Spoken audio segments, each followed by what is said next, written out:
कुछ क्वेश्चंस और देखते हैं and then we will move to the next part of this chapter. How does temperature affect the rate of reaction. अभी तक अपन जो पढ़ रहे थे दैट वाज कॉन्सेंट्रेशन का रेट ऑफ रिएक्शन पे क्या फर्क पड़ता है। तो let us start with the next question.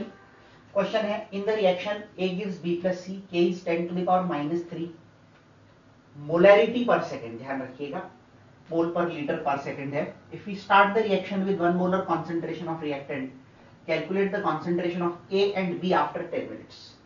चलिए तो सबसे पहले तो मोल पर लीटर पर सेकेंड के की यूनिट है, तो ऑब्वियसली ये एक जीरो ऑर्डर रिएक्शन हो जाता है और जीरो ऑर्डर रिएक्शन के लिए k is R naught minus R upon T. K की वैल्यू है 10 to the power -3 is equal to, if we start with 1 molar concentration, so 1 minus r upon t। अब आप यहां पर ध्यान देना t मिनट्स में है लेकिन हमारा यूनिट सेकेंड्स में है, तो हम इसको सेकेंड्स में बदलेंगे तो ये हो जाएगा 600। इसको जब आप सॉल्व करेंगे तो ये होगा 0.6, so 0.6 is equal to 1 minus r, so r will be 0.4।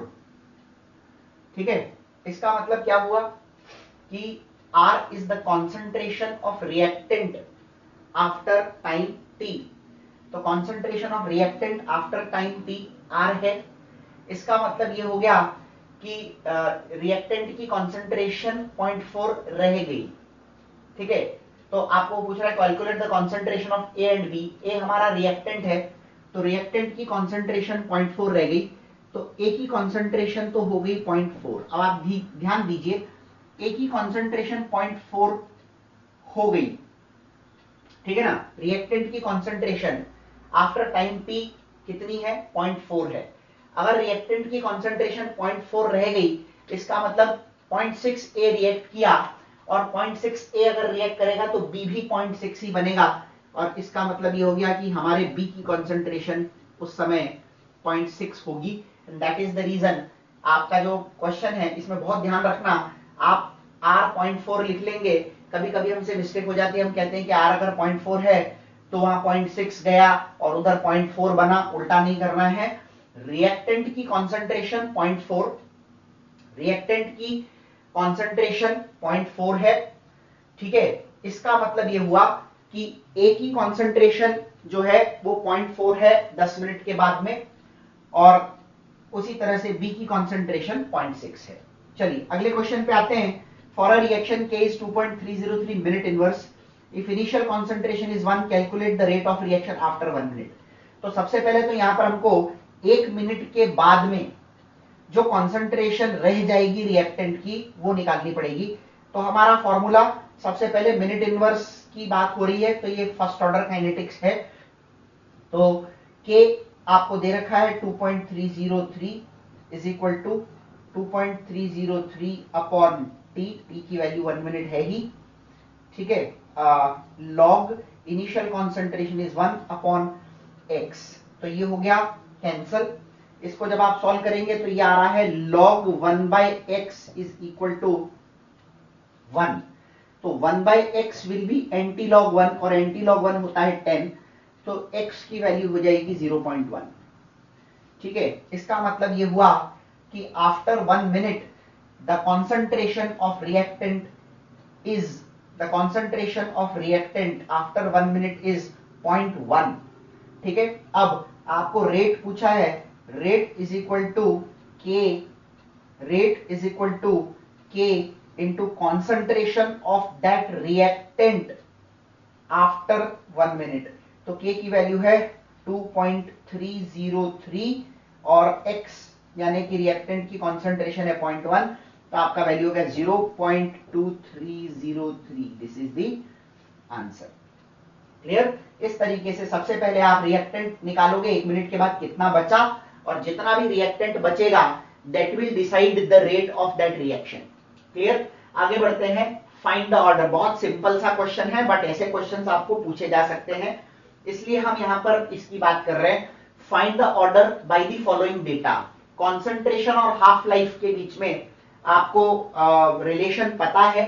हमने एक रिलेशन लिखा था जनरल रिलेशन 1/n वाला, जिससे हमने निकाला था कि जीरो ऑर्डर में डायरेक्टली प्रोपोर्शनल होता है, फर्स्ट ऑर्डर इंडिपेंडेंट होता है और सेकंड ऑर्डर इनवर्सली प्रोपोर्शनल होता है। तो वही अपने को चेक करना है कि यहां हो क्या रहा है। देखो 5 मोलर से 10 मोलर हो गया डबल, 10 सेकंड से 20 सेकंड हो गया डबल, यानी कॉन्सेंट्रेशन को डबल करने से हाफ लाइफ भी डबल हो गई।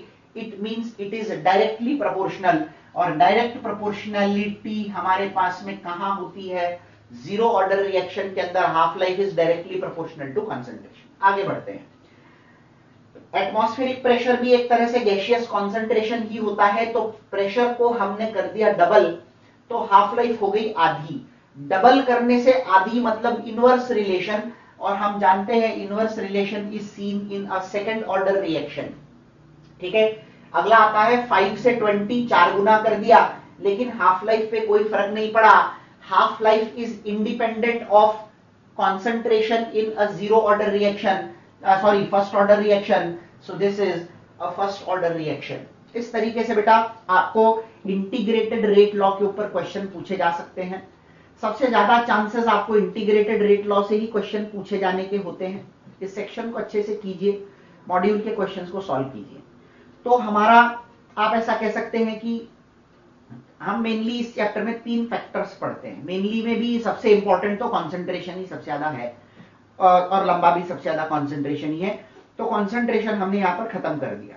अब बचता है टेम्परेचर और कैटलिस्ट। टेम्परेचर में हमें फिर भी कुछ इंपॉर्टेंट चीजें पढ़नी है। कैटलिस्ट बहुत आसान है, मैं आपको उसे एक पर्टिकुलर ग्राफ की मदद से वहीं के वहीं समझा दूंगा कि कैटलिस्ट एक्चुअली करता क्या है। ये चीज तो आप भी जानते हो कि catalyst increases the rate of a reaction. कैसे करता है वो चीज हम यहां पर केमिकल काइनेटिक्स में पढ़ेंगे, बट फिलहाल we are starting with the next factor affecting the rate of reaction, and that is temperature. चलिए टेम्परेचर के बारे में थोड़ी बात करते हैं। टेम्परेचर में कुछ बातें ध्यान रखने वाली है, क्योंकि आप केमिकल इक्विलिब्रियम पढ़ के आए तो हो सकता है कभी कभी आपको ये कंफ्यूजन हो जाए, क्योंकि क्वेश्चन कहेगा for an endothermic reaction if we increase the temperature what will happen to rate. तो आपके दिमाग में ये आता है कि एंडोथर्मिक रिएक्शन में जब अपन टेम्परेचर बढ़ाते हैं तो इक्विलिब्रियम फॉरवर्ड शिफ्ट होता है, और एक्सोथर्मिक रिएक्शन में टेम्परेचर बढ़ाते हैं तो इक्विलिब्रियम बैकवर्ड शिफ्ट होता है। यस, तो समझना आपको ये चीज ध्यान रखनी है, बैकवर्ड इक्विलिब्रियम शिफ्ट होने का मतलब रेट का घटना नहीं होता है, और इक्विलिब्रियम के फॉरवर्ड शिफ्ट होने का मतलब रेट का बढ़ना नहीं होता है। ठीक है, it has nothing to do with rate. Temperature को बढ़ाने से काइनेटिक एनर्जी बढ़ती है, एक्टिवेटेड मॉलिक्यूल्स की संख्या नंबर बढ़ता है। एक्टिवेटेड मॉलिक्यूल्स मतलब वो मॉलिक्यूल्स जो रिएक्शन में टेक पार्ट कर सकते हैं। मैं आपको अभी आगे बताऊंगा व्हाट आर एक्टिवेटेड मॉलिक्यूल्स। ठीक है, सो काइनेटिक एनर्जी और एक्टिवेटेड मॉलिक्यूल्स के बढ़ने की वजह से ऑलवेज बढ़ता है टेम्परेचर को बढ़ाने से। So temperature always increases rate of reaction whether the reaction is exothermic और endothermic, because kinetic energy increases with increase in temperature and hence activation energy also increases। चलिए अगला पॉइंट आता है कि टेम्परेचर बढ़ाने से क्या फर्क पड़ता है रेट पे। तो ऐसा देखा गया है कि with every 10 degree rise in temperature the rate of reaction approximately doubles। In general अगर मैं मैथमेटिकली बात करूं तो ये 2 to 3 टाइम्स के बीच में कुछ भी होता है, मिनिमम दुगना तो होगा ही होगा। ठीक है, उसी के बेसिस पर इसका मैथमेटिकल पार्ट है temperature coefficient which is indicated by mu. It is the ratio of rate constant at t plus 10। 10 degree temperature ज्यादा पे और नीचे जो वैल्यू आएगी वो कम पे आएगी। अब समझना बात को, यहां पर अगर आपको म्यू की वैल्यू, ये जैसे फॉर्मूला है रेट का, k2 by k1 is mu to the power delta t by 10। मान लो डेल्टा टी है, चेंज हुआ 50 का, तो 50 by 10 होता है 5, और म्यू की वैल्यू कुछ नहीं दी है तो डबल करना है, तो यहां पर 2 रख देना। क्वेश्चन कहे ट्रिपल किया तो यहां पे 3 रख देना। क्वेश्चन कहे 10 डिग्री राइज, इतने हर 10 डिग्री राइज पे 4 गुना हो रहा है तो म्यू की जगह 4 रख देना। वैसे the value will very between 2 to 3। ठीक है, और कुछ नहीं दिया हो तो हमें यहाँ 2 रखना है, कुछ नहीं दिया हो तो हम टेम्परेचर जनरली 25 डिग्री से 35 यानी 10 डिग्री के चेंज की बात करते हैं। वैसे क्वेश्चन आपको ये स्पेसिफाई करेगा। तो ये तो हो गया अबाउट टेम्परेचर का बेसिक फर्क, टेम्परेचर की वजह से बेसिक फर्क क्या पड़ता है। Now comes Maxwell Boltzmann distribution curve. ये कर्व एक्चुअली हमें ये बताता है कि टेम्परेचर को बढ़ाने से, ठीक है, किसी रिएक्शन के ऊपर जो के अंदर जो मॉलिक्यूल्स होते हैं, जैसे गैसियस मॉलिक्यूल्स होते हैं, आपको एक बात क्लियर होगी कि जो गैसियस मॉलिक्यूल्स होते हैं उनमें से सारे मॉलिक्यूल्स की वेलोसिटी एक जैसी नहीं होती है, इसलिए हम ये डिस्ट्रीब्यूशन पढ़ते हैं। कुछ मॉलिक्यूल्स की काइनेटिक एनर्जी बहुत कम होती है, कुछ मॉलिक्यूल्स की बहुत ज्यादा होती है, और ज्यादातर मॉलिक्यूल्स की जो एनर्जी होती है वो एवरेज एनर्जी होती है, बहुत ज्यादा भी नहीं और बहुत कम भी नहीं, और ऐसे मॉलिक्यूल्स की संख्या भी यहां पर सबसे ज्यादा पाई जाती है। तो एवरेज अगर आप जब भी देखोगे तो एवरेज काइनेटिक एनर्जी का फ्रैक्शन पीक होगा और पीक के आसपास का ही कहीं होगा, यानी the average kinetic energy of the molecules has maximum fraction of molecules. ठीक है, अच्छा, इस ग्राफ को एक्चुअली बनाने का मेन उद्देश्य है टी पर ग्राफ कैसा बनता है और t+10 पर कैसा बनता है। ये देखो, ये टी का पीक है लगभग, अगर अपन पीक को देखना चाहें तो ये टेम्परेचर टी का पीक है और t+10 का पीक जो है वो ये रहा। अब आप यहां पर दो बातें ऑब्जर्व कर रहे होंगे। एक तो ये जो पीक है ये छोटा हो गया, यानी fraction of molecules at the peak decrease हो गए। ऐसा क्यों हुआ? देखो, सिस्टम में जैसे जैसे आप टेम्परेचर बढ़ाते हो, ज्यादा टेम्परेचर पे ज्यादा डिस्ट्रीब्यूशन हो जाता है और फ्रैक्शन कम हो जाता है। ठीक है, ये बात अपने को ध्यान रखनी है। दूसरी इंपॉर्टेंट बात, पीक आगे बढ़ गया, उसका एक्सप्लेनेशन तो यहां से आ जाएगा। हमने कहा जब अपन टेम्परेचर को बढ़ाते हैं तो काइनेटिक एनर्जी बढ़ती है, तो ऑब्वियसली टी पे अगर ये काइनेटिक एनर्जी है तो t+10 पे ये काइनेटिक एनर्जी होनी चाहिए, दैट इज वेरी ऑब्वियस। ठीक है, अब आप आ जाओ इस पॉइंट पे। ये वाले टर्म के बारे में मैं आगे वाले सेक्शन में बात करने वाला हूं। इसे हम कहते हैं activation energy. Activation energy is that minimum energy which must be there for the molecule to take part in the reaction, which must be provided. यानी मान लो कि मॉलिक्यूल की एनर्जी 10 है और उस मॉलिक्यूल को 50 एनर्जी की जरूरत है to take part in the reaction, तो जो 40 का डिफरेंस है यही आप प्रोवाइड करते हो so that it reaches the threshold. उस मिनिमम रिक्वायरमेंट को थ्रेशहोल्ड कहा जाता है, और जितना आपको देना पड़ता है टू रीच दैट थ्रेशहोल्ड उसको हम कहते हैं, टू रीच दैट थ्रेशहोल्ड उसको हम कहते हैं एक्टिवेशन एनर्जी। ठीक है, इस एक्टिवेशन एनर्जी बैरियर को जैसे ही मॉलिक्यूल क्रॉस कर जाता है, ठीक है, इसको आप थ्रेशहोल्ड बैरियर भी कह सकते हो, इसे जैसे ही मॉलिक्यूल क्रॉस कर जाता है, molecule is capable of taking part in the reaction. अब आप टी का कर्व देखो नीचे की तरफ आ रहा है, तो यहां पर अगर मैं कुछ सेलेक्ट कर दूं इस पर्टिकुलर एरिया को, तो ये एरिया आपको क्या बताता है, ध्यान से सुनिएगा। ये एरिया हमें बताता है the number of molecules taking part in the chemical reaction at temperature T. और ऊपर वाला जो ऊपर वाला जो एरिया में अब सेलेक्ट कर रहा हूं, आपसे पूछा जाए ये आपको क्या बताता है, तो आप कहेंगे these are the extra number of molecules which have started taking part in the reaction when the temperature was increased by 10 degree। 10 degree temperature को बढ़ाने से, 10 डिग्री टेम्परेचर को बढ़ाने से, ठीक है, कितने मॉलिक्यूल्स का इंक्रीज हुआ, तो ये वाला पार्ट इंक्रीज का है और ये वाला पार्ट टी पर कितने मॉलिक्यूल थे उसका है। ठीक है, तो अगर मैं पूछूं t+10 पर टोटल कितने मॉलिक्यूल ने टेक पार्ट किया, तो ये जो पूरा ग्राफ आप शेडेड रीजन देख रहे हो, this completely indicates the number of molecules which are taking part in the reaction, ठीक है, एट t+10। तो नीचे वाला एट t, ऊपर वाला एक्स्ट्रा एट t+10 और पूरा the total number of molecules at t+10। ठीक है, अब अपन अगले सेक्शन के अंदर इस टेम्परेचर को समझने के लिए एक मैथमेटिकल पार्ट पढ़ेंगे। एक इक्वेशन हम पढ़ते हैं यहां पर, जिस इक्वेशन को हम कहते हैं अर्हीनियस इक्वेशन। ठीक है, और इस अर्हीनियस इक्वेशन के बेसिस पर समझेंगे कि टेम्परेचर का रेट पर क्या फर्क पड़ता है। We will talk about that in the next section. ठीक है, चलिए बच्चों आगे बढ़ते हैं। टेम्परेचर का असर किस तरह से होता है रेट ऑफ रिएक्शन पे, इसे समझने के लिए अर्हीनियस इक्वेशन के बारे में बात की जाती है। Let us talk about that equation and understand how it affects the rate. कैसे हमें समझाता है कि टेम्परेचर को बढ़ाने से क्या फर्क पड़ता है रेट पर। लेट अस सी। देखिए ये जो इक्वेशन आप यहां देख रहे हैं, k is equal to A E to the power minus E A upon R T, इस इक्वेशन को हम अर्हीनियस इक्वेशन के नाम से जानते हैं। ये जो इक्वेशन है, this is actually relating k to t, k is equal to A E to the power minus E A upon R T. k of course rate constant है, a ध्यान रखिएगा इसे हम अर्हीनियस कांस्टेंट, फ्रीक्वेंसी फैक्टर या pre exponential factor के नाम से भी जानते हैं। तीनों एक ही चीज के नाम है, ए के, ठीक है। EA is known as activation energy, जिसके बारे में आगे वाले इसी सेक्शन में हम आगे डिटेल में पढ़ेंगे कि एक्टिवेशन एनर्जी क्या होती है, ठीक है। T is the temperature on kelvin scale, और ये जो पर्टिकुलर पार्ट आप देख रहे हैं e to the power minus E upon R T, e to the power minus E upon R T, इसे बोल्ट्जमैन फैक्टर के नाम से भी जाना जाता है।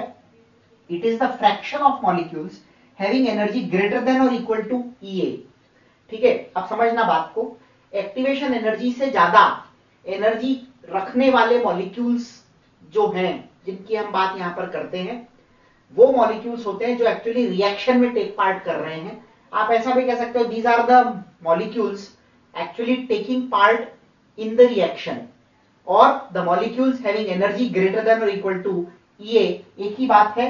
सो जिनकी एनर्जी एक्टिवेशन एनर्जी से ज्यादा होगी, ऐसे फ्रैक्शन ऑफ मॉलिक्यूल, टोटल में से कितना फ्रैक्शन ऐसे मॉलिक्यूल्स का है, ये निकालना हो तो आपको e to the power minus E upon R T निकालना होता है। बोल्ट्जमैन फैक्टर भी इसको कहते हैं, fraction of molecules having energy greater than और इक्वल टू EA भी इसको कहते हैं। और इसी से हमें पता लगता है कि the fraction of molecules having energy greater than equal to A or the fraction of molecules taking part in the reaction। चलिए ये वाली रिएक्शन, ये वाला जो मेन अर्हीनियस इक्वेशन है, इस इक्वेशन में जब अपन नेचुरल लॉग लेते हैं तो इक्वेशन चेंज होकर ये हो जाता है ln k is equal to ln a minus E upon R T. जब आप इसमें लॉग बेस 10 में कन्वर्ट करते हैं तो log k is equal to log a minus E upon 2.303 R T. ये दोनों आपको ग्राफिकल रिप्रेजेंटेशन में काम आएंगे, मैं यहीं से आपको बता देता हूं। देखिए ये है y is equal to c minus M X, X यहां पर 1/t है, उसी तरह से यहां पर y is equal to c minus M X, यहां पर भी ये 1/t है। तो जब आप log k वर्सेस 1/t या ln k वर्सेस 1/t का ग्राफ बनाएंगे तो y is equal to c minus M X का मतलब होता है ये इक्वेशन एक ऐसी स्ट्रेट लाइन की इक्वेशन है जिसका इंटरसेप्ट है y एक्सिस पे, जिसका इंटरसेप्ट है y एक्सिस पे, और स्लोप है नेगेटिव, क्योंकि माइनस एम एक्स है यहां पर, तो स्लोप नेगेटिव आएगा। नेगेटिव स्लोप स्ट्रेट लाइन यानी कि नीचे की तरफ मूव होने वाली लाइन। सो ln k और 1/t के बीच में जो ग्राफ है वो नीचे की तरफ बढ़ेगा, log k और 1/t के बीच में जो ग्राफ है वो भी इसी तरह से बढ़ेगा। फर्क स्लोप का है, यहां पर m is minus E upon R, यहां पर स्लोप की जो वैल्यू है वो है minus E A upon 2.303 R, ठीक है। और जब आप इस इक्वेशन, ये होता क्या है, इन जनरल आपको एक पूछा जाता है कि जब हम टेम्परेचर बढ़ाएंगे और मान लो 300 से हमने 350 कर दिया तो k पर क्या फर्क पड़ेगा, तो उसको कंपेयर करने के लिए इस इक्वेशन को दो बार लिखेंगे। एक बार k1 EA कॉमन रहता, EA कांस्टेंट रहता है, A कांस्टेंट रहता है, और T1, K1 और T1 के वेरिएशन को देखते हैं। तो पहली इक्वेशन में यहाँ K1 यहाँ T1, दूसरी इक्वेशन में यहाँ K2 यहाँ T2। डेरिवेशन पे नहीं जाऊंगा, आप सीधे इस इक्वेशन को देखिए। ये जो इक्वेशन आप यहाँ देख रहे हैं बहुत इंपॉर्टेंट, आपको जब भी एक्टिवेशन एनर्जी कांस्टेंट दी हुई हो और केवल टेम्परेचर और k के वेरिएशन पे बात की जा रही हो तो आप इस इक्वेशन का यूज कीजिए, log k2 upon k1 is equal to EA upon 2.303 R into 1/T1 minus 1/T2। ln k और 1/t के बीच में और log k और 1/t के बीच में जो ग्राफ बना मैंने पहले ही बता दिया, वो स्ट्रेट लाइन ग्राफ है विद नेगेटिव स्लोप। तो नेगेटिव स्लोप का मतलब ग्राफ नीचे की तरफ बढ़ेगा, ठीक है।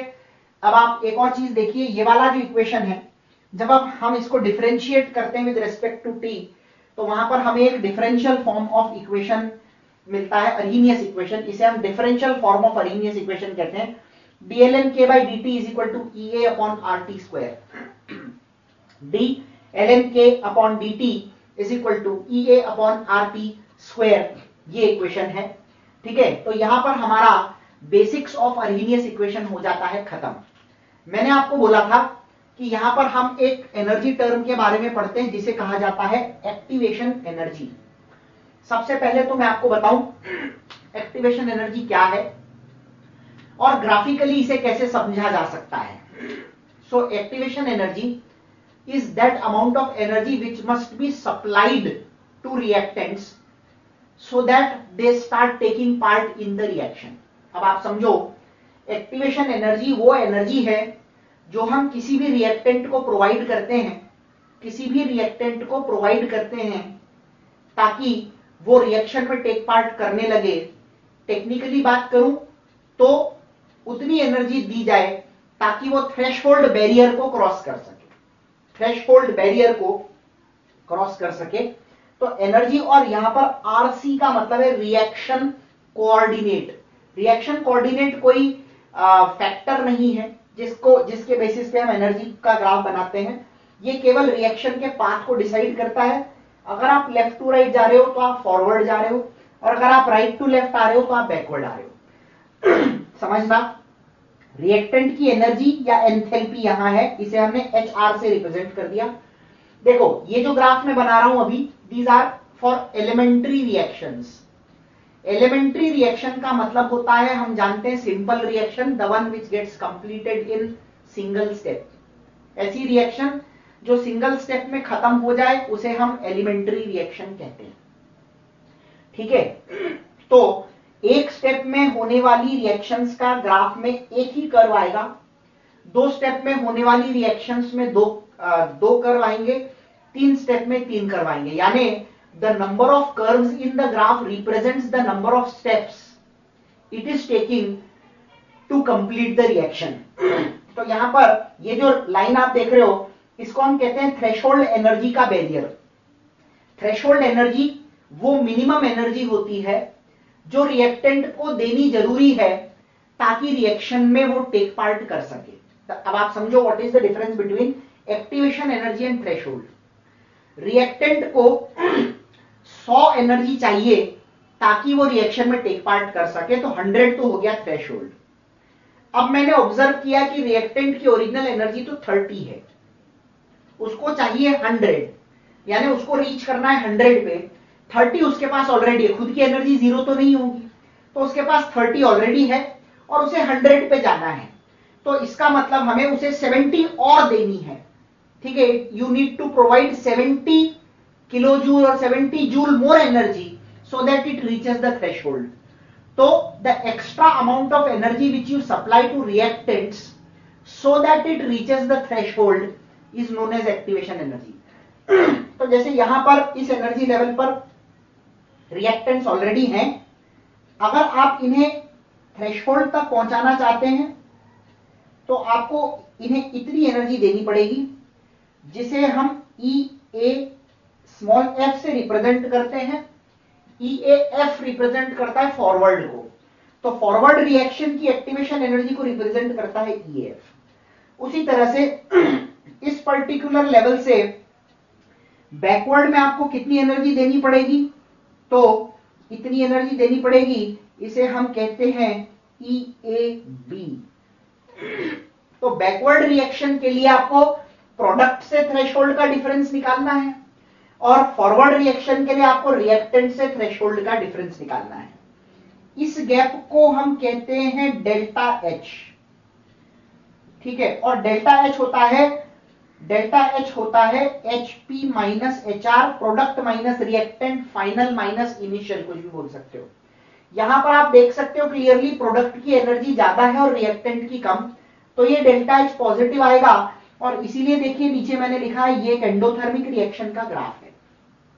एंडो में प्रोडक्ट की एनर्जी ज्यादा होगी रिएक्टेंट से, एक्सो में प्रोडक्ट की एनर्जी कम होगी रिएक्टेंट से। तो एक्सो के केस में सेम चीज अगर आप करना चाहोगे तो डेल्टा एच यही होगा, लेकिन इस बार ये नेगेटिव होगा क्योंकि एचपी माइनस एचआर में एचपी की वैल्यू कम है।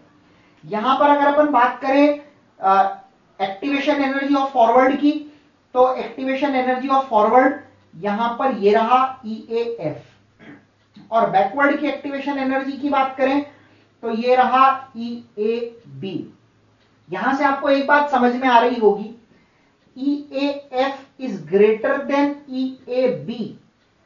फॉरवर्ड की एक्टिवेशन एनर्जी बैकवर्ड की एक्टिवेशन एनर्जी से ज्यादा होती है एंडोथर्मिक रिएक्शंस में, and EAF is less than EAB, ठीक है, for these reactions which are exothermic. तो एंडोथर्मिक में फॉरवर्ड की एक्टिवेशन एनर्जी ज्यादा, एक्सोथर्मिक में बैकवर्ड की एक्टिवेशन एनर्जी ज्यादा, ठीक है। अब जैसे मान लो मैं कहूं कि ये वैल्यू 20 है, ये वैल्यू 30 है और ये वैल्यू 100 है, और मैं आपसे पूछूं व्हाट इज डेल्टा एच, तो delta H will be 30 minus 20 that is 10। मैं आपसे पूछूं what is the activation energy of forward, तो वो हो जाएगा 20 और 100 का डिफरेंस दैट इज 80। बैकवर्ड पूछूं तो that will be 100 minus 30 that is 70। इस तरह के क्वेश्चंस आपको ग्राफिकली पूछे जा सकते हैं। आपको एक क्वेश्चन और इसमें पूछा जा सकता है, और वो है एक्टिवेशन एनर्जी फॉरवर्ड की। कुछ मेंशन नहीं करें तो बाय डिफॉल्ट हम फॉरवर्ड मानते हैं, तो फॉरवर्ड की एक्टिवेशन एनर्जी में और डेल्टा एच में क्या रिलेशन है। इस रिलेशन को देखने के लिए हमें ये ग्राफ समझना पड़ेगा E और डेल्टा एच के बीच में।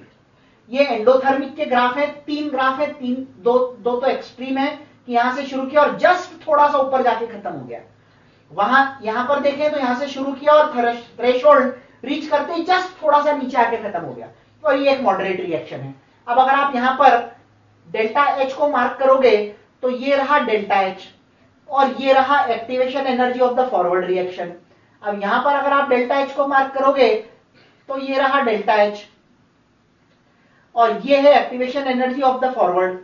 यहां पर अगर आप डेल्टा एच को मार्क करोगे तो ये रहा delta H, this is delta H and this is activation energy of the forward. ये है, ये भी ये है और ये भी ये है, और यहां पर ये जो है वो डेल्टा एच है। और आप तीनों ही केसेस में देख सकते हो ये डेल्टा एच से बड़ा है। तो ग्राफिकली हम ये प्रूव कर सकते हैं कि एंडोथर्मिक रिएक्शंस में activation energy of the forward की वैल्यू हमेशा डेल्टा एच से बड़ी ही होती है, लेकिन एक्सोथर्मिक में ऐसा नहीं होता। एक्सोथर्मिक में अगर अपन डेल्टा एच की बात करें तो ये रहा हमारा डेल्टा एच, ठीक है, और ये रहा हमारा EA। तो आप देख सकते हो EA is smaller than delta H. अगले पे आइए, अगले पे ये तो रहा हमारा डेल्टा एच और ये रहा हमारा EA। तो EA और डेल्टा एच सेम है तो इक्वल हो गए। अब आप तीसरे ग्राफ को देखिए, तीसरे ग्राफ में ये रहा हमारा डेल्टा एच और ये रहा EA। EA is greater than delta H.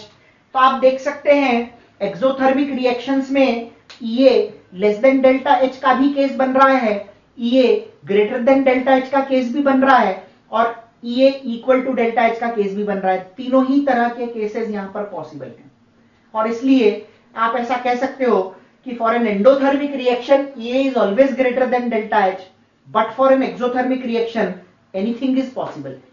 ठीक है, अभी तक जो अपन बेटा पढ़ रहे थे यहां पर, ये एक्चुअली हमारे सिंपल रिएक्शन के ग्राफ थे। सिंपल या एलिमेंट्री रिएक्शन में क्या होता है, सिंपल या एलिमेंट्री रिएक्शन की जब बात करते हैं तो ये ऐसी रिएक्शंस होती हैं जिनमें एक स्टेप में प्रोसेस खत्म हो जाती है। लेकिन कॉम्प्लेक्स रिएक्शंस में भी आप ऐसे ग्राफ बना सकते हो, लेकिन यहां पर कॉन्सेप्ट थोड़ा सा अलग है। मैंने इसके लिए एक एग्जांपल ले लिया है कॉम्प्लेक्स रिएक्शन का जो 2 स्टेप में खत्म होती है। सिंपल रूल है, एक स्टेप था तो एक पीक बन रहा था, 2 स्टेप हैं तो 2 पीक बनेंगे, 3 स्टेप हैं तो 3 पीक बनेंगे। The number of curves, the number of peaks you get in the graph is equal to the number of steps in that particular reaction। उस रिएक्शन में होने वाले स्टेप्स को सीधे सीधे इंडिकेट करता है। अब आपको इस पे कैसे क्वेश्चन पूछे जाते हैं, आपको इस पे दो पैटर्न के क्वेश्चन पूछे जाते हैं। एक दे देते हैं the following is the mechanism of a given composite reaction, complex reaction, which is the correct graph, या आपको ग्राफ दे देते हैं और बोल देते हैं predict the correct mechanism of the reaction. चलिए सबसे पहले ए गिव्स बी, एक एंडोथर्मिक रिएक्शन है, तो ये हमारा पहला स्टेप हो गया। एंडोथर्मिक है तो ऑब्वियसली ये ऊपर खत्म हो जाएगा। आपने यहां से शुरू किया ए, यहां पर खत्म किया बी। अब जब आप बी से सी गए तो ये एक्सोथर्मिक था, और ए से सी वाला भी एक्सोथर्मिक ही है। इसका मतलब जो कर्व है वो खत्म होगा बी के नीचे for this to be there, और सी के नीचे for this to be valid. यानी बी से सी वाला इक्वेशन एक्सोथर्मिक है, इसका मतलब ग्राफ जो सी है वो बी से नीचे होना चाहिए। लेकिन अगर अपन ओवरऑल देखें तो ए से सी, तो सी जो है वो ए से भी नीचे होना चाहिए। तो यहां से जब आप ग्राफ बनाओगे, अच्छा एक और बात, कई बार आपको रिएक्शन में बोलते हैं कि ये रिएक्शन ये जो स्टेप है ये फास्ट है और ये स्लो है। मान लीजिए कि हमें कहा कि ये फास्ट है और ये स्लो है, ठीक है, तो फास्ट और स्लो का पता कैसे लगेगा? सिंपल रूल है, जिस रिएक्शन का एक्टिवेशन एनर्जी जितना कम होगा वो उतना ही फास्ट होगा, जितना एक्टिवेशन एनर्जी ज्यादा होगा वो उतना ही स्लो होगा। तो यहां से जब अपन बात करें तो ये इस तरीके से जाएगा और ये ए के नीचे जाके खत्म होगा। अब आप यहां पर देखेंगे तो ओवरऑल एक्टिवेशन एनर्जी की बात करें अगर अपन, तो एक्टिवेशन एनर्जी दोनों की अपने को कंपेयर करनी होती है, ठीक है। देख लेते हैं, उसके बेसिस पर आप अपने हिसाब से मॉडिफिकेशन भी कर सकते हो। देखो यहां पर एक्टिवेशन एनर्जी की वैल्यू फर्स्ट स्टेप की इतनी है और यहां पर इतनी है, तो यहां से ये तो नजर आ रहा है कि सेकंड की एक्टिवेशन एनर्जी जो है कम है। तो आप जो मैंने ग्राफ बनाया उस हिसाब से अगर मैं बात करूं तो पहला वाला स्टेप जो है वो स्लो स्टेप होना चाहिए क्योंकि एक्टिवेशन एनर्जी ज्यादा है, और दूसरा वाला स्टेप जो है वो फास्ट स्टेप होना चाहिए क्योंकि एक्टिवेशन एनर्जी कम है। तो सिंपल सा लॉजिक है। कंपोजिट रिएक्शन में आपको दो पीक्स देखने को मिलेंगे, सिंपल में एक ही पीक देखने को मिलेगा, and according to the given chemical reaction आप अपना ग्राफ बना सकते हैं। एंडो में ग्राफ ऊपर खत्म होना चाहिए, एक्सो में ग्राफ नीचे खत्म होना चाहिए। इन सभी बातों का ध्यान रखते हुए हम इस पर्टिकुलर चीज को खत्म करेंगे, ठीक है, और ग्राफ बना सकते हैं। क्लियर है? सो यहां पर हमारा अर्हीनियस इक्वेशन से रिलेटेड यानी टेम्परेचर से रिलेटेड थियरी वाला पार्ट खत्म हो जाता है। अब मैं आपको नेक्स्ट सेक्शन के अंदर इससे रिलेटेड कुछ न्यूमेरिकल्स बताऊंगा किस तरह से आपको पूछे जा सकते हैं, और उसके बाद में इस चैप्टर के अंदर केवल theories related to rate of reaction बच जाएगी। कंटिन्यू करेंगे इसको नेक्स्ट सेशन के अंदर। So now we will do some questions related to temperature as a factor affecting the rate of reaction। जो हमने अर्हीनियस इक्वेशन पढ़ा और जो कॉन्सेप्ट्स हमने पढ़े उन कॉन्सेप्ट्स के बेस पर किस तरह के क्वेश्चन होते हैं, we will see that। Let us start। According to the following graph, find type of reaction। देखो एक सिंपल सी चीज है, रिएक्टेंट की एनर्जी ज्यादा है और प्रोडक्ट की एनर्जी कम, तो डेल्टा एच ऑब्वियसली नेगेटिव आएगा। So it is going to be an exothermic reaction. Forward और बैकवर्ड का EAF निकालना है। EAF, activation energy of the forward will be reactant और थ्रेशोल्ड के बीच का डिफरेंस, दैट इज 80, ठीक है। और बैकवर्ड की बात करें तो यहां से लेके यहां तक का हो जाएगा। बैकवर्ड में ये मैंने बोला था, बैकवर्ड में प्रोडक्ट टू थ्रेशोल्ड, फॉरवर्ड में रिएक्टेंट टू थ्रेशोल्ड। तो प्रोडक्ट टू थ्रेशोल्ड कितना हो गया? EAB इज इक्वल टू 120, ठीक है। Delta H of the reaction, delta H is the difference between the enthalpy of reactant and enthalpy of product. तो ये difference है 40 minus 80 minus 40, unit kilo joule kilo calorie जो है उस हिसाब से देखना पड़ेगा। अब आपको बोला जा रहा है विच रिएक्शन इज फास्टर, 1 और 2। तो ऑब्वियसली 2 एक छोटा पाथ ले रही है, तो इस केस में 2 विल बी फास्टर। फॉरवर्ड और बैकवर्ड में कौन सी फास्ट है? तो फॉरवर्ड वाली फास्ट है, क्योंकि फॉरवर्ड वाली में थ्रेशोल्ड पे जल्दी रीच कर रहे हैं, फॉरवर्ड की एक्टिवेशन एनर्जी कम है, तो फॉरवर्ड इज फास्टर। तो ये सारी बातें आपको पूछी जा रही हैं इस पर्टिकुलर केस में। तो इस तरह से एक और बात यहां पे ध्यान रखनी है, इस ग्राफ के बेसिस पर कैटलिस्ट के असर को भी हम समझ सकते हैं। हालांकि ये क्वेश्चन में नहीं है, जस्ट क्योंकि कैटलिस्ट के बारे में बात होती है तो आपसे पूछा जाता है कि कैटलिस्ट कैसे काम करता है। तो एग्जैक्टली अगर मैं बात करूं तो यहां पे ग्राफ 1 जो है ये है विदाउट कैटलिस्ट, ठीक है, ये है विदाउट कैटलिस्ट, और ग्राफ 2 जो है ये है विद कैटलिस्ट। अब आप सिंपल सी चीज देखिए, ऐसा हम कह सकते हैं कि 1 ग्राफ विदाउट कैटलिस्ट है, 2 ग्राफ में कैटलिस्ट होने की वजह से इसने एक शॉर्टर यानी कि छोटा पाथ ले लिया है, और क्योंकि इसने एक छोटा पाथ ले लिया है, ठीक है, तो रिएक्शन जल्दी होगी। कैटलिस्ट क्या करता है, हमने पढ़ा है, it speeds up the chemical reaction, ठीक है, it speeds up the chemical reaction. कैसे करता है? By decreasing the activation energy. पहले जो एक्टिवेशन एनर्जी थी वो 80 थी, अब सेकंड पाथ में अच्छा ये जो EAF और EAB है ये फर्स्ट वाले के लिए एक्टिवेशन एनर्जी है। अगर मैं सेकंड पाथ के लिए एक्टिवेशन एनर्जी निकालूं तो EAF ये सेकंड पाथ की एक्टिवेशन एनर्जी, थ्रेशोल्ड यहां पर है 120 माइनस 80 दैट इज 40, और EAB जो है दैट इज 40 और 120 का डिफरेंस दैट इज 80। तो आप देख सकते हैं ये फॉर पाथ सेकंड है और ये फॉर पाथ 1 है। एक्टिवेशन एनर्जी दोनों की आपको पूछी गई है, क्लियर? तो सेकंड वाला जो पाथ है वो कैटलिस्ट के साथ है, कैटलिस्ट डिक्रीजेस द एक्टिवेशन। आप देखो फॉरवर्ड की एक्टिवेशन एनर्जी फर्स्ट में 80 है और सेकंड में 40 है, बैकवर्ड की एक्टिवेशन एनर्जी फर्स्ट में 120 है और सेकंड में 80 है। तो you can see that activation energy is decreased. अब देखो एक्टिवेशन एनर्जी ये गैप होता है रिएक्टेंट और थ्रेशोल्ड के बीच का। अब क्वेश्चन ये आता है कि ये घटा कैसे, ठीक है, तो कैटलिस्ट कैसे इसको घटाता है? तब देखो इसको घटाने के 2 तरीके हो सकते हैं, इसको कांस्टेंट रख के इसको वेरी करें तो घट जाएगा, इसको कांस्टेंट रख के इसको नीचे की तरफ ले जाए तो घट जाएगा, और दोनों को, एक को नीचे लाए एक को ऊपर ले जाए तो घट जाएगा। क्वेश्चन ये आता है कि कैटलिस्ट की प्रेजेंस में एक्टिवेशन एनर्जी घटती कैसे है?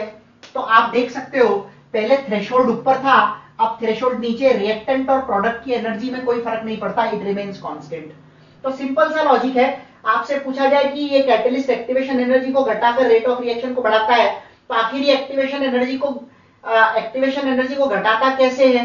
तो आप आंसर देंगे this is by decreasing the threshold. तो कैटलिस्ट वाला पार्ट भी मैंने इसी क्वेश्चन के साथ में डिस्कस कर दिया। अब आपको कोई पूछे व्हाट डज कैटलिस्ट डू, तो catalyst increases the rate of reaction by decreasing the activation energy, and it decreases the activation energy by decreasing the value of threshold, minimum requirement की वैल्यू को वो कम कर देता है। So it takes an alternate path। Catalyst वाला part यहां खत्म हो जाता है। अगले क्वेश्चन पे आते हैं। For an exothermic reaction completing in 2 steps, A plus B gives X is a slope and X gives A, B is fast। इसमें आपको एंडो और एक्सो के बारे में कुछ नहीं बोला है, केवल बोला है ओवरऑल रिएक्शन एक्सोथर्मिक होनी चाहिए।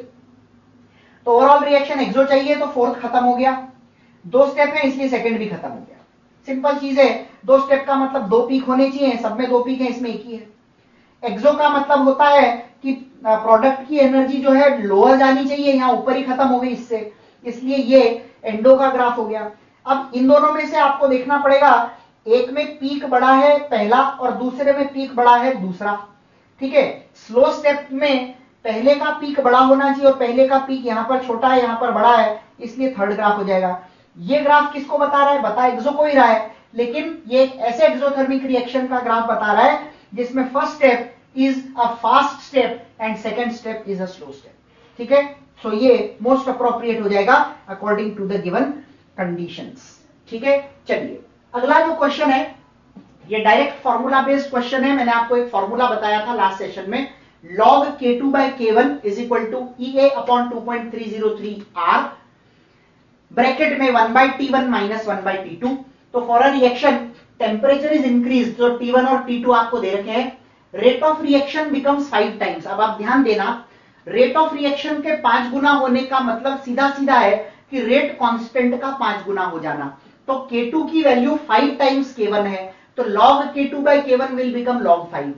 ठीक है, अब एक और बात यहां ध्यान रखनी है, आपको आंसर किलोजूल में पूछा है, तो R की वैल्यू आप 8.314 रखेंगे तो ये जूल में आएगा, और फिर उसको डिवाइड बाय 1000 करेंगे तो किलोजूल में आएगा। आप डायरेक्ट किलोजूल में रखना चाहो तो आप जानते हो 8.314 into 10 to the power -3 kilojoule per mole, ये R की वैल्यू हो जाएगी। तो अगर ये कैलोरी में पूछा होता तो हम R की वैल्यू 2 रखते। So be very careful about it कि आपको किस यूनिट में ये चीज पूछी जा रही है। क्लियर, ये बहुत इंपॉर्टेंट है। चलिए आगे बढ़ते हैं, अगला क्वेश्चन देखते हैं, ये अच्छा क्वेश्चन है। Hydrogenation is carried out at 500 kelvin if same reaction is carried out in presence of catalyst. अगर ये सेम रिएक्शन कैटलिस्ट की प्रेजेंस में होता विद द सेम रेट, आप ध्यान दो पॉइंट क्या है, सेम रिएक्शन को कैटलिस्ट की प्रेजेंस में कर रहे हैं लेकिन रेट सेम है, ऐसा कैसे हो सकता है? कहीं ना कहीं दूसरी जगह पर कॉम्पेंसेशन करना पड़ेगा, क्योंकि कैटलिस्ट का काम होता है रेट को बढ़ाना, लेकिन ये कह रहा है कैटलिस्ट की प्रेजेंस में कर रहे हैं with the same rate, the required temperature is 400। देखो 100 केल्विन टेम्परेचर में आपको डिक्रीज करना पड़ा, क्योंकि 100 केल्विन आपने टेम्परेचर में डिक्रीज किया, इसलिए कैटलिस्ट के होने के बावजूद भी रेट पर कोई फर्क नहीं पड़ा। If the catalyst lowers the activation energy, ध्यान देना यहां पर एक्टिवेशन एनर्जी बदल रही है, जैसे ही आपको क्वेश्चन ये इंडिकेट कर दे कि एक्टिवेशन एनर्जी बदल रही है, तो हम log K2 by K1 वाला फॉर्मूला नहीं लगा सकते। मैंने आपको जब थियरी पढ़ रहे थे तब भी बोला था कि इस फॉर्मूले का यूज आप तभी करेंगे जब आपके पास में एक्टिवेशन एनर्जी कांस्टेंट हो, और यहां पर आपको कह रहा है catalyst lowers the activation energy by 20 kilojoule, तो इसका मतलब इसमें हमें log K2 by K1 वाला फॉर्मूला नहीं लग पाएगा, इसमें आपको बेसिक फॉर्मूला लगाना पड़ेगा। देखो सिंपल सी चीजें, दो कंडीशंस है, मान लीजिए एक कंडीशन का K है K1 और दूसरे का K है K2, तो विद सेम रेट बोल दिया तो रेट कांस्टेंट्स की वैल्यू सेम हो जाएगी, K1 और K2 बराबर हो जाएंगे। ठीक है, इसको इक्वेट कर दीजिए, a e to the power minus EA upon R T, T पहले केस में कितना है 500 is equal to a e to the power minus EA upon R T, T की वैल्यू यहां पर कितनी होगी 400। ठीक है, बस अब आपको इसको सॉल्व करना है। K1 और K2 दो बेसिक इक्वेशन का यूज करेंगे जब भी एक्टिवेशन एनर्जी में वेरिएशन क्वेश्चन बता रहा हो। तो A और A हो गया कैंसल, दोनों तरफ नेचुरल लॉग लीजिए, ये बन जाएगा माइनस EA अपॉन यहां पर हो जाएगा 500 इज इक्वल टू माइनस ये हो जाएगा ये -20 अपॉन 400, दो जीरो से दो जीरो कैंसल, माइनस से माइनस कैंसल। ठीक है, देखो अब इसको सॉल्व करो, तो ये बन रहा है 5 क्रॉस मल्टीप्लाई करें, 5EA minus 100 is equal to 4EA, therefore EA is 100। Unit जो भी हो उसके अंदर जैसे ये किलो जूल दिया है तो ऑब्वियसली ये किलो जूल में हो जाएगा। क्लियर है? तो कभी भी ध्यान रखो, जब वेरिएशन ऑफ एक्टिवेशन एनर्जी पे बेस्ड क्वेश्चन दिया जाए तो बेसिक इक्वेशन का यूज कीजिए और क्वेश्चन की कंडीशंस को उसमें लगाने की कोशिश कीजिए। जैसे यहां पर बोला था सेम रेट, तो मैंने दोनों के K को इक्वेट कर दिया, इक्वल होगा एक्टिवेशन एनर्जी घटने के बाद, कैटलिस्ट यूज होने के बाद भी। ठीक है, चलिए अगला क्वेश्चन देखते हैं। अगला क्वेश्चन कह रहा है at 500 kelvin for a reaction EA is 166.28 kilojoule per mole, kilojoule. Calculate the fraction of molecules which have energy greater than और इक्वल टू EA। ठीक है, तो fraction of molecules having energy greater than और equal to EA is also known as Boltzmann factor e to the power minus EA upon RT, ये Boltzmann factor होता है। K by A, मैंने आपको ये चीज बताई है जब अपन रीनियस इक्वेशन पढ़ रहे थे कि K by A या fraction of molecules having energy greater than और equal to EA is given by e to the power minus EA upon RT। तो हमें ये निकालना है x is equal to e to the power minus EA, minus EA is 166.28 kilo joule को हम joule में बदल लेते हैं, अपॉन R की वैल्यू है 8.314 और T की वैल्यू है 500। ठीक है, अब आप देखो यहां पर ये जो वैल्यू है ये इससे 20 टाइम्स जाएगी और ये 2 टाइम्स जाएगा, तो ये जो वैल्यू है सिंप्लीफाई होकर आ जाएगी e to the power minus 40। अगर आपको e के फॉर्म में दिया हो तो आपका क्वेश्चन यहां पर खत्म हो जाता है। ठीक है, अब आप समझो यहां पर इस पर्टिकुलर केस में क्वेश्चन यहां खत्म इन जनरल नहीं होगा, क्योंकि आपको वैल्यू पूछी जाएगी। वैल्यू पूछी जाएगी तो आपको e हटाना पड़ेगा, और e हटाने के लिए आपको नेचुरल लॉग लेना पड़ेगा। दोनों तरफ नेचुरल लॉग ले लेते हैं। ln x is equal to ln e to the power minus 40, ln e होता है 1, तो ये रह जाएगा माइनस 40। आगे सॉल्व करते हैं इसको। जब आप इसको फर्दर सॉल्व करेंगे तो इसको लॉग में बदलना पड़ेगा, और हम जानते हैं ln को लॉग में बदलने के लिए हम यूज करते हैं 2.303 log x is equal to minus 40। 2.303 log x is equal to minus 40। ठीक है, so log x will be equal to minus 40 by 2.303। ये लगभग माइनस 17.3 के आसपास कुछ आएगा, माइनस 17.3 अप्रोक्सीमेटली। ठीक है, अब आप समझो x की वैल्यू जो है निकालनी है अगर आपको, तो that will be anti log of minus 17.3, जिसको अपन ऐसे लिख सकते हैं anti log of minus 18 plus anti log of minus 18 plus 0.7। ठीक है, anti log of minus 18, anti log of 0.7। So x की वैल्यू हो जाएगी anti log of minus 18 is 10 power minus 18 into anti log 0.7 is 5। So approximate answer इसका ये आएगा।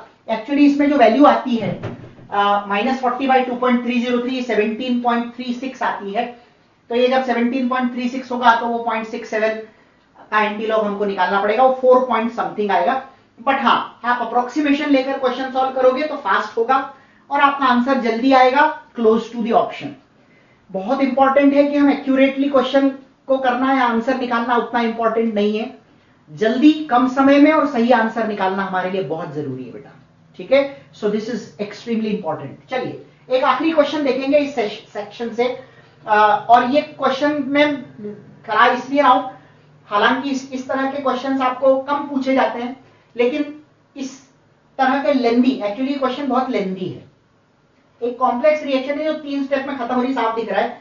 First की activation energy 180, second की 80 और थर्ड की 50। ओवरऑल के इज रिलेटेड टू इंडिविजुअल के, फर्स्ट का के K1, सेकंड का K2, थर्ड का K3 और ओवरऑल के ये रहा। तो आपको क्या करना पड़ेगा, K is equal to A E to the power minus A upon RT जो है, उसमें K1 की जगह पर A1 e to the power minus EA1 upon RT और K2 की जगह इस तरह से K3 की जगह रख के और पूरा डिराइव करना पड़ेगा। अगर इतना करना पड़े तो बेटर है कि ऐसे क्वेश्चंस को छोड़ दो, लेकिन मैं आपको एक बहुत बढ़िया ट्रिक बता रहा हूं। ओवरऑल एक्टिवेशन एनर्जी निकालनी हो, ये एक्सप्रेशन आपको बहुत हेल्प करेगा सीधे सीधे। इस एक्सप्रेशन में जो पावर में वैल्यूज, ध्यान से सुनना, वन लाइनर क्वेश्चन बन जाएगा ऐसा करने के बाद में। इस एक्सप्रेशन में जो पावर में वैल्यू है उसको सबसे पहले आप आगे लिख दीजिए, ब्रैकेट को ओपन कीजिए, जो के ऊपर है उनके करस्पॉन्डिंग EA को ऐड कर लीजिए और जो नीचे है उसके EA को माइनस कर लीजिए, तो हो जाएगा 2/3। EA1 की वैल्यू है 180 प्लस EA2 की वैल्यू है 80 प्लस 50।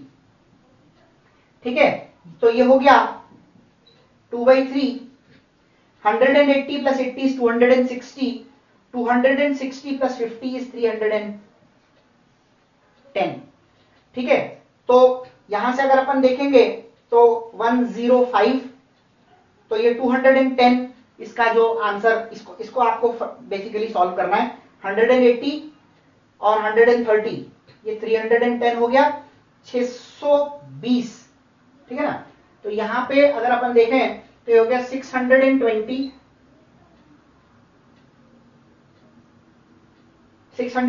Divided by 3। ठीक है ना, इसको आप सॉल्व कीजिए, आपको आंसर जो है वो मिल जाएगा। तो बेसिकली हमें करना क्या है, जो पावर में वैल्यू है उसको आगे ले लेना है, जो न्यूमरेटर में के हैं उनको ऐड कर लेना है, और जो डिनोमिनेटर में के हैं उनके EA को आपको यहां पर माइनस कर देना है। Further 180 plus 80 plus 50, 180 plus 80 plus 50, 180 और 80 होता है 260, 260 और 50 होता है 310। ठीक है ना? बस आप इसको सॉल्व करेंगे तो you will get the answer. Clear? So that is all about the questions related to this particular section, that is temperature. इसके बाद में theories related to rate of reaction देखेंगे अपन नेक्स्ट सेशन के अंदर। okay. बच्चों, बिफोर वी स्टार्ट, जो last question हमने किया था, एक्टिवेशन एनर्जी ऑफ 3 स्टेप्स दिया था, सॉरी आपको हाँ, activation energy of the 3 steps I think दिया हुआ था क्वेश्चन के अंदर, और K1 K2 और K3 का एक रिलेशन दिया था, K1 into K2 upon K3 to the power 2/3, और आपको सॉरी एक्टिवेशन एनर्जी नहीं दी थी, ओवरऑल इंडिविजुअल स्टेप्स की एक्टिवेशन एनर्जी दी थी और ओवरऑल एक्टिवेशन एनर्जी पूछी थी। वहां पर एक छोटी सी मिस्टेक हो गई है, उसे आप करेक्ट कर लीजिए। जो हमने फाइनल फॉर्मूला लिखा था 2/3 EA1 plus EA2 minus EA3, वो सब सही है। जब वैल्यू सब्सटीट्यूट करी है मैंने, वहां पर आखिरी वाला वैल्यू को प्लस कर दिया, वो माइनस होना चाहिए। So to be precise 180 plus 80 minus 50, so 180 plus 80 minus 50 होगा 210 इंटू 2/3 जब आप करोगे तो 140 किलो जूल उसका आंसर आएगा। प्लीज मेक अ करेक्शन, वो एक छोटी सी मिस्टेक हो गई है। चलिए, let us move to the last topic of this chapter, theories of rates of reaction. 2 theory basically हम रेट्स ऑफ रिएक्शन के लिए पढ़ते हैं। पहली थियरी जो है that is known as activated complex theory. Now what is activated complex, ये समझते हैं। एक इक्वेशन, एक रिएक्शन मैंने यहां पर ले ली है, just to take an example, I have taken A2 plus B2 gives 2AB। अब ये रिएक्शन कैसे होती है उसको समझे अगर अपन, तो A2 ये रहा, B2 ये रहा, और ये रहा 2AB। यहां बीच में आपने कुछ बनाया है, व्हाट इज दिस? देखो होता क्या है, अगर मैं आपको बात करूं किसी भी रिएक्शन में, तो according to this theory, before product is formed, during the reaction एक कॉम्प्लेक्स बनता है जिसे हम एक्टिवेटेड कॉम्प्लेक्स के नाम से जानते हैं। ठीक है? This complex is highly unstable, ये बहुत अनस्टेबल होता है और तुरंत टूटकर प्रोडक्ट देता है। अगर इस ग्राफ लेवल पर बात करूं तो ये एक्टिवेटेड कॉम्प्लेक्स बनने का पॉइंट होता है threshold, which is of the maximum और द हाईएस्ट एनर्जी। रिएक्टेंट और प्रोडक्ट की तुलना में ये हाई एनर्जी पे होता है और तुरंत टूटकर प्रोडक्ट देता है, एनर्जी घट जाती है। तो ये जो एक्टिवेटेड कॉम्प्लेक्स बनता है, ये एक्टिवेटेड कॉम्प्लेक्स जब बनता है तो ये एक ऐसी ट्रांजिशन स्टेट होती है जिसमें ए और ए, बी और बी के बीच के बॉन्ड्स टूट रहे होते हैं और ए और बी के बॉन्ड्स बन रहे होते हैं।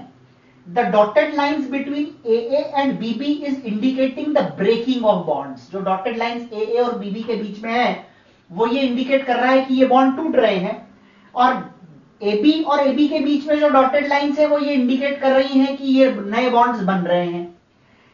फाइनली क्या होता है, ये वाले बॉन्ड्स तो टूट जाते हैं और ये वाले पूरे बन जाते हैं। तो देखो, ये जब टूट जाएंगे और जब ये पूरे बन जाएंगे तो आपको अल्टीमेटली प्रोडक्ट मिल जाएगा 2AB। तो this is how a reaction proceeds. इसका एक बहुत बढ़िया एग्जांपल आपने ऑर्गेनिक में पढ़ा है। इफ यू रिमेंबर, जब अपन SN2 मैकेनिज्म के बारे में बात करते हैं तो वहां पर एक ट्रांजिशन स्टेट बनती है विच इज हाईली अनस्टेबल। ठीक है? जैसे ये कार्बन है, इस पे ये 3 चीजें लगी हुई हैं, यहां से आपका लीविंग ग्रुप जो है ये निकल रहा होता है और यहां पर आपका न्यूक्लियोफाइल जुड़ रहा होता है। तो यहां पर 2 बॉन्ड्स हैं, एक in the process of breaking, दूसरा in the process of formation. तो ऐसा ज्यादातर केमिकल रिएक्शंस में होता है। According to activated complex theory, ये कहती है कि रिएक्शन के बीच में, ठीक है, in the process of the reaction एक कॉम्प्लेक्स बनता है जिसे हम एक्टिवेटेड कॉम्प्लेक्स के नाम से जानते हैं।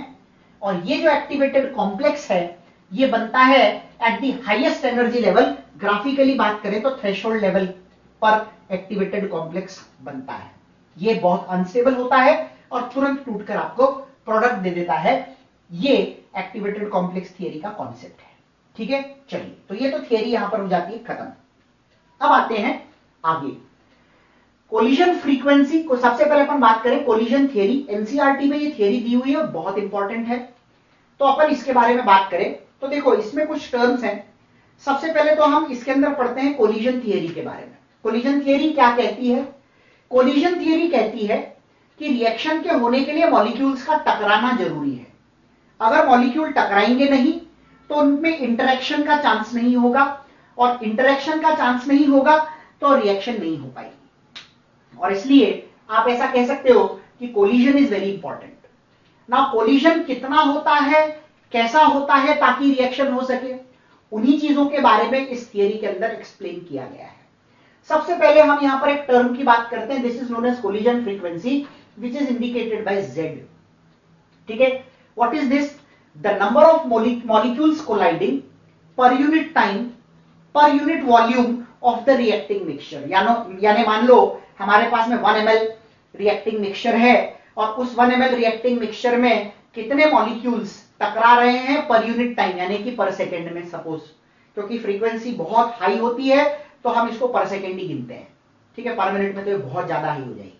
तो देखिए पर यूनिट वॉल्यूम में पर यूनिट टाइम में कितने मॉलिक्यूल आपस में टकरा रहे हैं, इसे हम कोलिजन फ्रीक्वेंसी कहते हैं। और इसकी जो ऑर्डर होता है, ऑर्डर मतलब रेंज जो होती है वो बहुत हाई होती है, 10.25 to 10.28 molecules per unit time per unit volume collide according to the theory.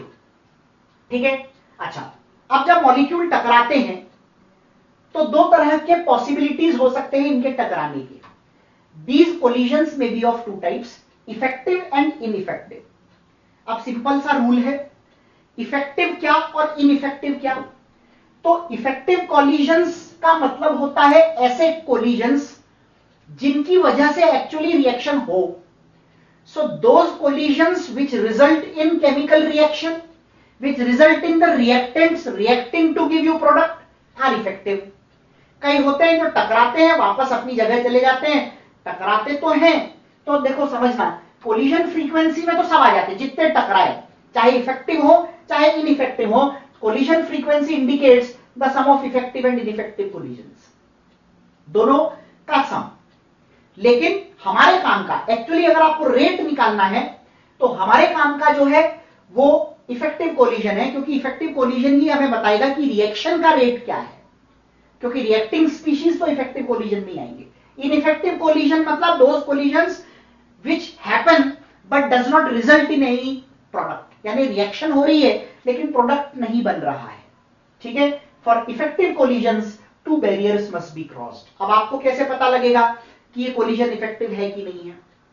दो बातें होती है, एक कोलाइड कर रहा है तो कम से कम एक मिनिमम रिक्वायरमेंट ऑफ एनर्जी के साथ कोलाइड करे ताकि रिएक्शन हो सके, जिसे अपन थ्रेशोल्ड बैरियर भी कहते हैं। एनर्जी बैरियर की बात अपन करें तो उसमें एक्चुअली जो रिक्वायरमेंट आता है वो थ्रेशोल्ड का ही होता है, यानी मिनिमम एनर्जी पर कोलाइड हो।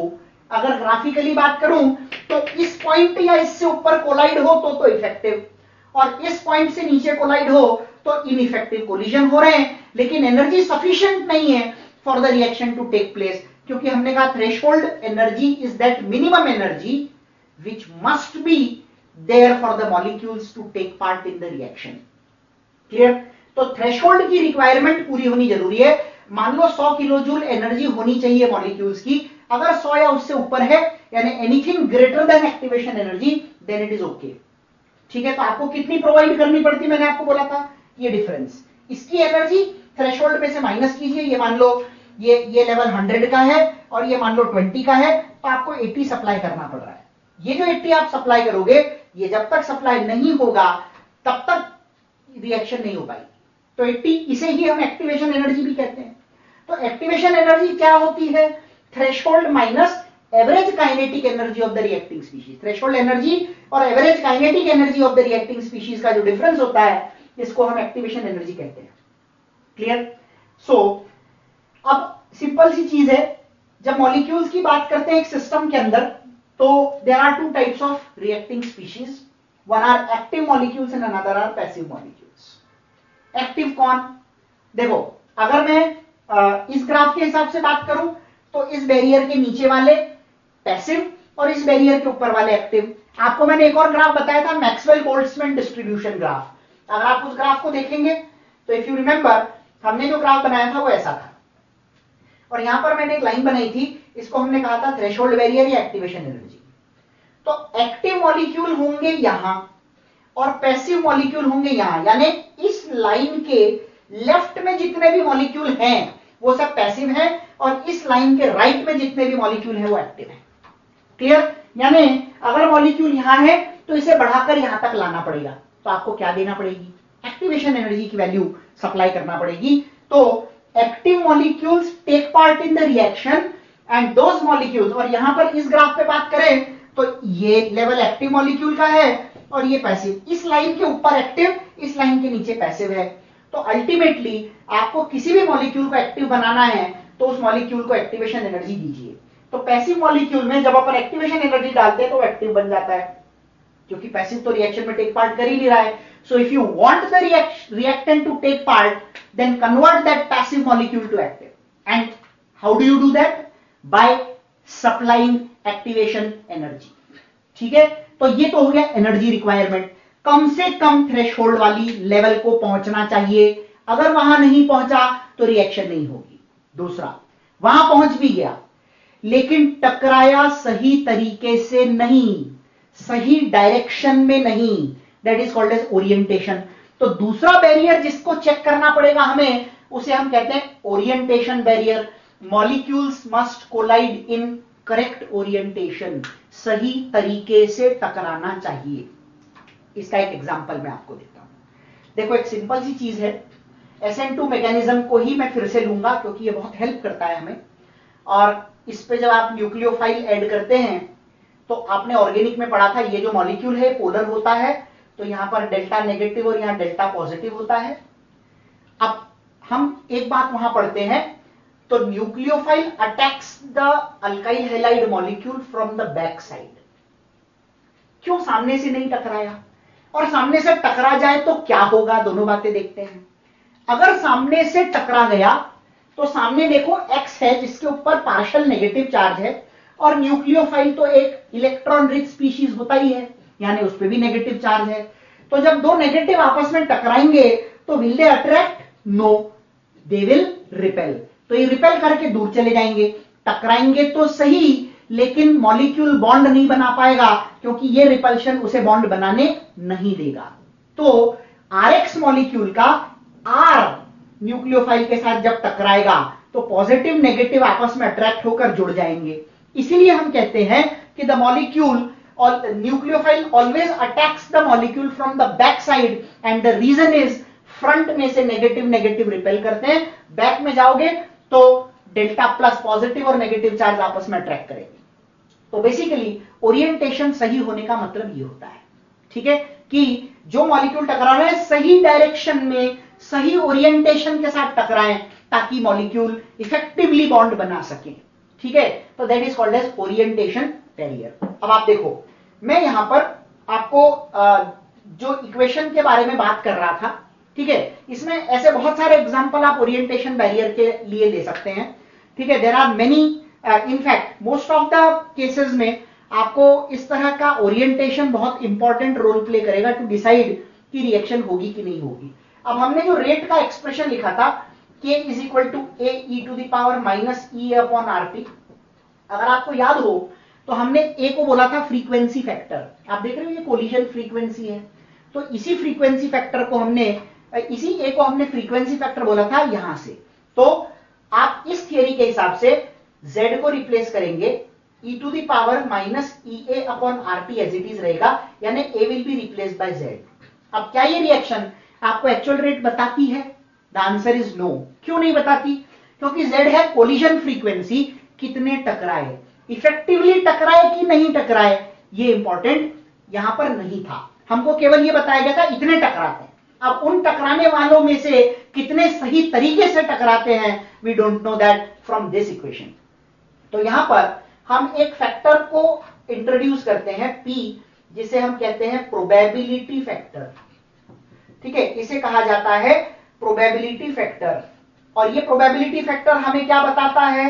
ये हमें बताता है प्रोबेबिलिटी ऑफ करेक्ट कोलिजन्स। ठीक है, करेक्ट कोलिजन्स की प्रोबेबिलिटी के बारे में ये बताता है। ठीक है, तो यहां पर Z में इफेक्टिव कोलिजन कितने हुए, जैसे मान लो 100 इफेक्टिव कोलिजन हुए और प्रोबेबिलिटी ऑफ करेक्ट कोलिजन केवल 50% है, तो आप P फैक्टर इंट्रोड्यूस करेंगे 0.5। तो हमारा जो एक्चुअल इक्वेशन बनेगा यहां पर K is equal to P Z e to the power minus E upon RT। और इस तरह से आप कह सकते हैं कि ये इक्वेशन कंप्लीटली वैलिड होगी आपको ये पता लगाने के लिए कि रिएक्शन का रेट क्या है। तो ये जो दोनों थियरीज आपने यहां पर पढ़ी, दीज थियरीज आर इंपॉर्टेंट, खास तौर पर कोलिजन थियरी आप इन्हें एनसीईआरटी में से और अपने मॉड्यूल में से भी पढ़ सकते हैं। ठीक है, यहां पर मैंने आपको सारे इंपॉर्टेंट पॉइंट समझा दिए हैं। I think that is all about the chapter chemical kinetics.